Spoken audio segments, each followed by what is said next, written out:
Shalom. First and foremost, before I get started, as always, I want to give all praise, all honor, and all glory unto Yahweh, Bahasham, Yahweh Shai, Bahasham, Rakakwadash, and next double honors to the head apostles slash elder bishops of the great millstone who teach and who rule well. Peace, blessings, and safety to all you sincere Akim. Keep pushing, keep believing, and keep the faith, regardless whether people hear or whether they forbear. All right, so this is going to be a quick history lesson on the man named Cesare Borgia or Cesare Borgia. He is the one that is falsely depicted as who the world knows as Jesus Christ. Okay, his true name is Yahweh Shai, meaning he is the deliverer. He saves, he delivers. All right, and that is the true name of the Messiah. All right, the Son of the Most High, written up in the Bible. Yahweh Shai Hamashiach, meaning the Messiah. All right, but this famous Renaissance man known of as Caesar Borgia. All right, he is the one that is depicted as who the world ignorantly calls Jesus. And this is a video I said I was going to do, and it was also requested. All right, so we're gonna go ahead and jump right into it. All right, I got this article here pulled up, and I'm gonna start here where it's highlighted at. Okay, I'm gonna read on. It says, the date of Caesar Borgia's birth is debated upon, but the popular consensus is that he was born on the 13th of September in 1476. His mother was Venosa del Catanai, one of many mistresses to Cesare's father, Cardinal Rodrigo Borgia. By his father, Cesare was born of both Spanish and Italian descent, born in Rome as the first of the couple's 4 children. Behind him were Giovanni, Lucretia, and Giuffredo. However, the children were not openly acknowledged at Rodrigo's until later years, perhaps because Venosa was married during her affairs with him. Thus, he claimed to have been their uncle before his election as Pope in 1492 allowed him to legitimize the brood. Still, he doted on his children, allowing them to have a good education, but Cesare was given a special upbringing. As a boy, Cesare was groomed to have a career in the Catholic Church just like Rodrigo. He studied law at the universities of Perugia and Pisa before he was given his status as a cardinal at the age of just 18. But Cesare was restless with a fierce temper. It soon became clear that the life of a clergyman was not what he desired, especially when his younger brother Giovanni was given in the dukedom of Gandia.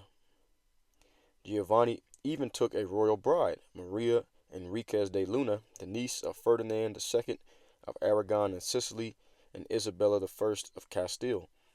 Cesare was a handsome man and like his father had an insatiable appetite for sex, as is evidenced by the fact that he fathered at least 11 illegitimate children in his lifetime, all of whom he took a great risk in acknowledging while a member of the church. There is no question that he felt jealousy for his younger brother, which came from the fact that Giovanni had been given title while he, the elder brother, was given a life he did not want nor enjoy. All right, so that's just a quick introduction into his family. All right, and now it's going to go into his personality. Okay, and I got a few articles that I have set in store, but this is just a quick introduction. It says, soon in 1497, Giovanni Borgia's murdered corpse was pulled from the Tiber River with his gold and silk clothes still in place. Though the killer was never caught, rumors began to circulate through Rome that Cesare had his brother deleted in cold blood, either by one of the mercenaries he kept by his side of his own hand. Whatever the case, Giovanni was not yet dead a year when Cesare became the first man in history to resign from the position of cardinal and become a soldier in the papal army. This would not be the last familiar deletion he would be accused of either. In August of 1500, rumors began to circulate that Cesare had been responsible for a vicious attack on his brother-in-law Alfonso that took place on the steps of St. Peter's Basilica. A few nights later, while he was still recovering from his wounds, Alfonso was strangled in his bed, leaving Cesare as one of the only suspects in his deletion. Cesare's French marriage was threatened by Alfonso's presence since the 19-year-old prince was the son of King of Naples, and both countries were at war. When questioned, Cesare claimed that Alfonso that threatened him with a crossbow and that any action he may or might not have taken would have been in self-defense. Yet witnesses claimed that the man who carried out the prince's deletion was Micheletto Corella, captain of a mercenary free company and one of Cesare's close confidants.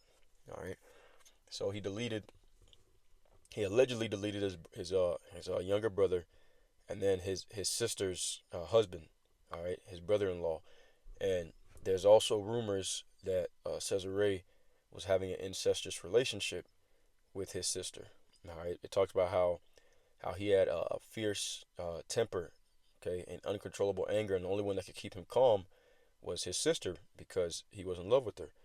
All right, these are all speculations. All right, I searched and searched, and there was no uh, uh, fact. There's no evidence to prove that these things were true. These are just all allegations.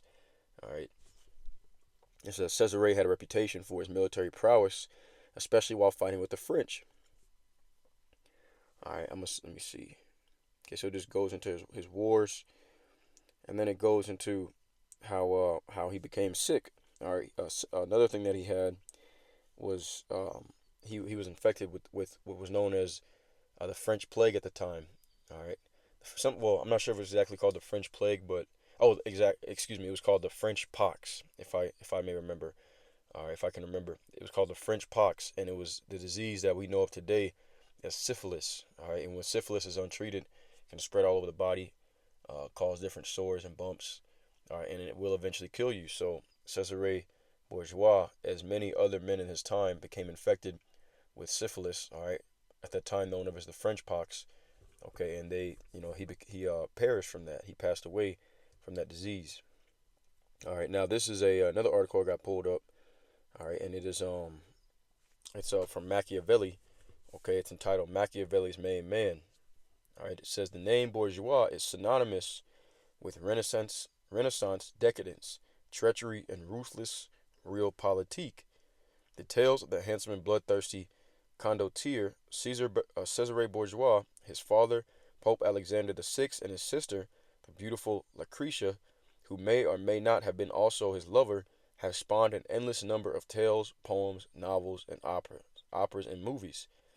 Leaving aside the stuff of legend that Bourgeois held a ritual orgy known as the Banquet of the Chestnuts in the Vatican palaces, cloaked himself in black to hide the ravages of syphilis on his face, and deleted his sister's husband out of jealousy, there is enough in the historical record to make a great novel.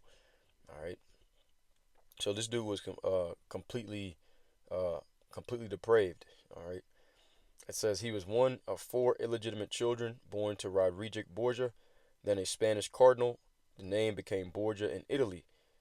All right, and his Italian mistress, Venosa di Catanai, Pope Alexander, made Borgia a cardinal at the age of 18, scandalous even by the nepotistic standards of the time, while placing his older son Giovanni at the head of the Vatican army.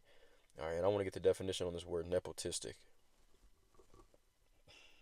Okay, it says the nepotism is the practice among those with power or influence of favoring relatives, friends, or associates, especially by giving them jobs. All right, so this is common even in today's time. Excuse me. It says when Giovanni was assassinated, his brother took over his position, giving rise giving rise to the rumor that young Cesare Borgia had done Giovanni in. A daring military adventurer, Borgia worked to strengthen the papacy's hold on central and northern Italy and to carve out what he hoped would be a kingdom for himself that might rival Venice and Naples.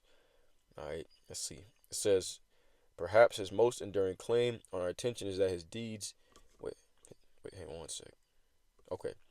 Is that his deeds and misdeeds attracted the notice of a young Florentine government servant named Niccolo Machiavelli, who had spent time as an emissary in Borgia's court and wrote back long reports about the young man commonly known as the Duke Valentino, one of many titles he held. All right, and I want to make note of something real quick. Okay, a duke is a title that's given to the sons of Esau. All right, because make no mistake, and we always say it. All right, Esau Edom is the so-called white man. All right, a duke is a title that's given to Edomites. Okay, Jakes never called themselves dukes. Let me see. Bear with me. Okay, this is Genesis 36, and it goes into the dukes. Okay, yep. So I'm gonna start from Genesis 36 and verse 1. Now these are the generations of Esau, who is Edom. All right, and it gives all the names of his wives and concubines and the children that they had.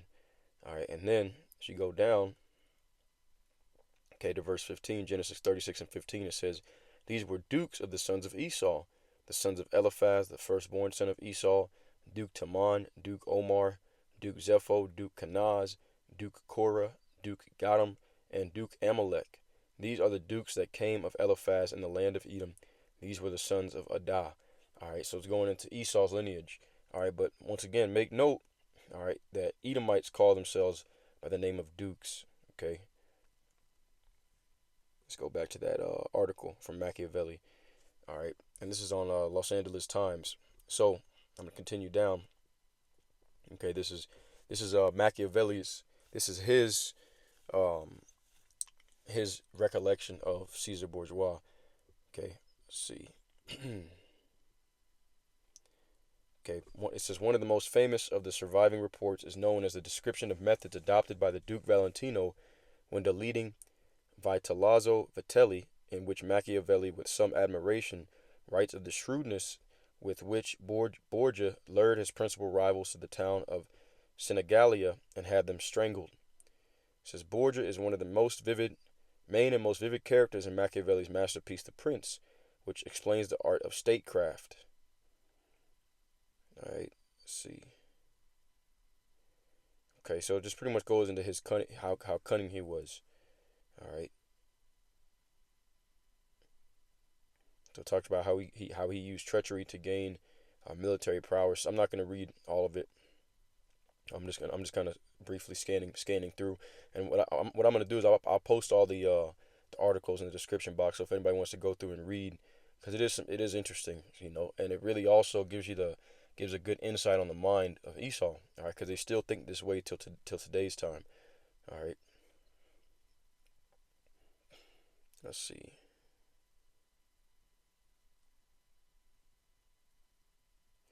Okay, and I'm just gonna read these last few paragraphs, and then probably bring out some scriptures.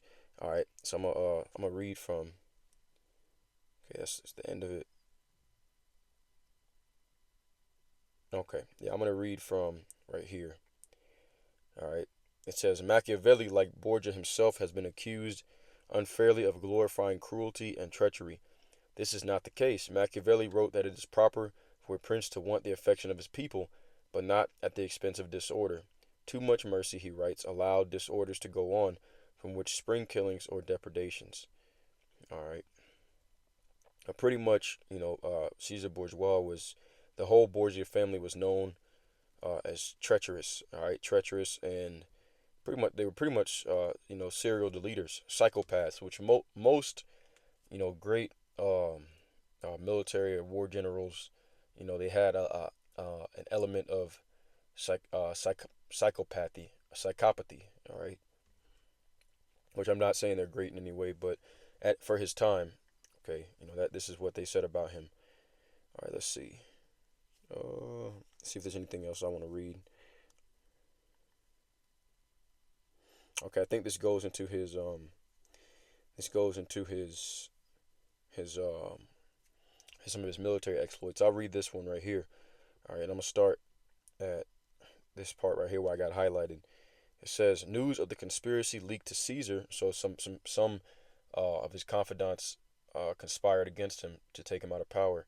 News of the conspiracy leaked to Cesare, who sent word to the plotters, assuring them of his continuing regard and promising them substantial rewards if they remained true to him. He also arranged for more French troops and hired a body of Swiss mercenaries. With him from October was an ambassador from Florence, Niccolo Machiavelli.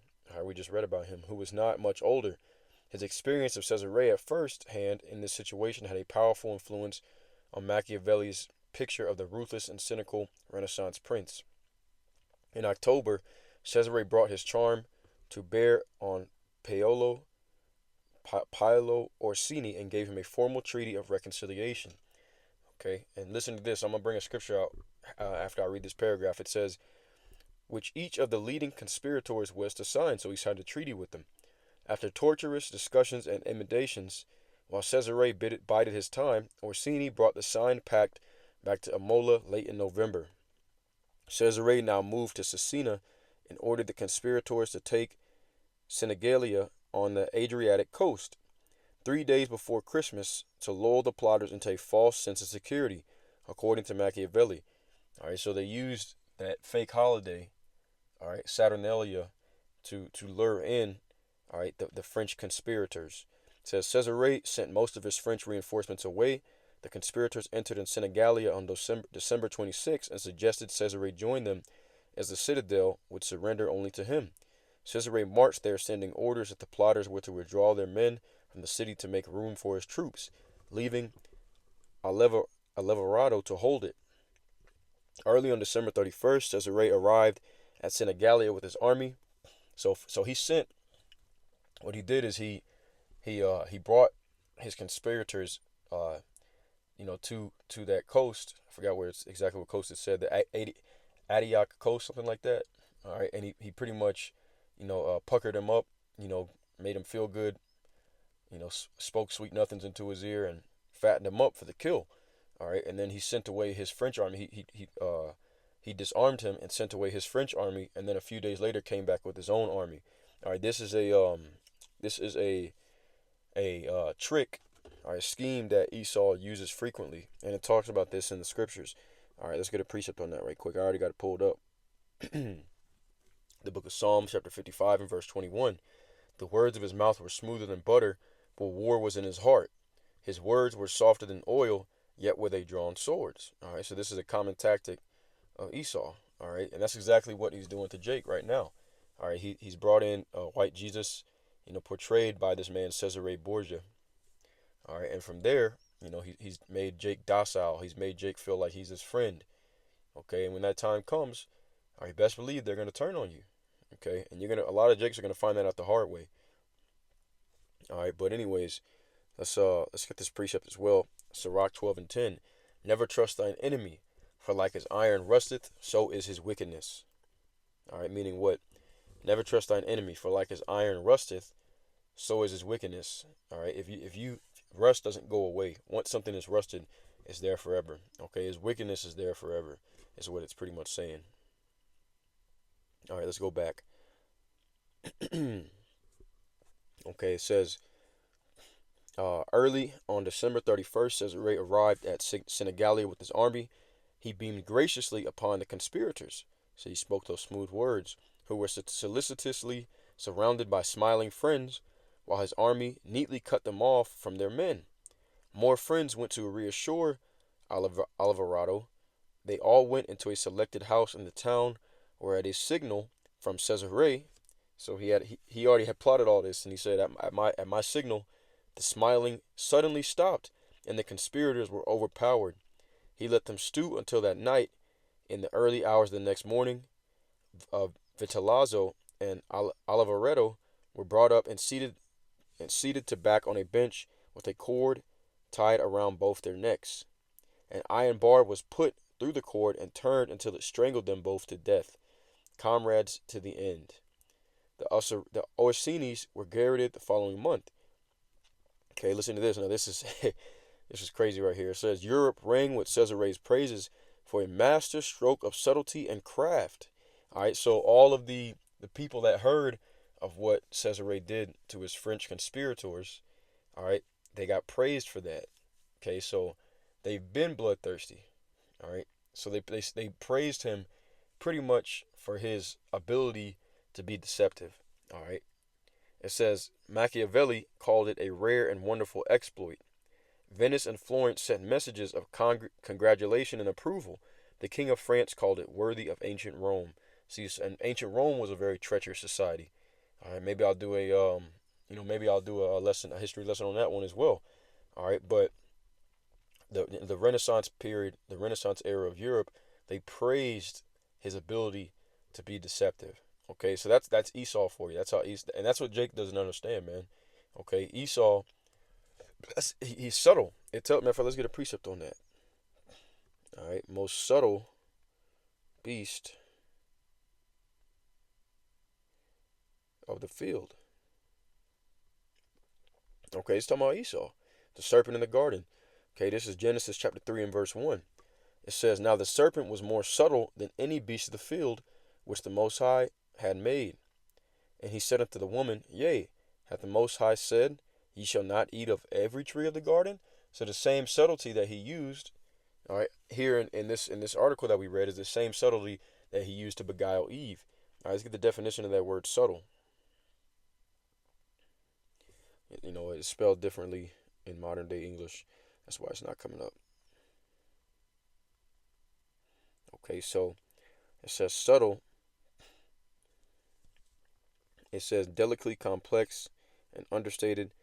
Okay, this is the perfect definition right here. I got it highlighted. All right, it says making use of clever and indirect methods to achieve something. All right, use it in the sentence. He tried a more subtle approach. All right, so that is the way of Esau. All right, subtle.